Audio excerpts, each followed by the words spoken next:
各位傳媒大家好。今早凌晨3點53分，一架由迪拜嚟香港嘅貨機，機上有4個機組人員。佢哋喺降落機場北跑嗰陣時，滑出跑道，繼而咧係衝爛鐵絲網，然後墮海。咁好不幸呢，當時我哋機場保安公司有架巡邏車都喺上述嘅位置，飛機將嗰個巡邏車亦都撞咗落海。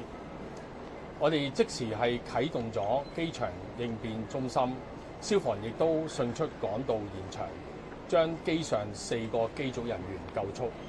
咁隨後消防亦都喺個水底，喺被撞咗落海嘅車裏邊係救出2位機場保安公司嘅員工。好不幸，佢哋2個都分別喺現場同埋喺醫院係離世。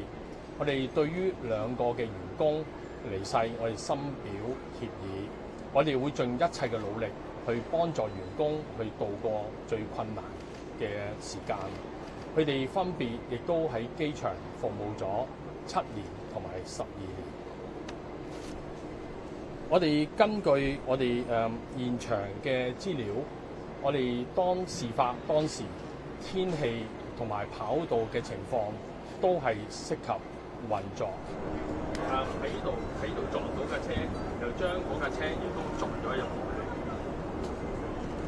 下一張。大家會睇得到整個飛機其實係完全係入咗海裏面，咁亦都係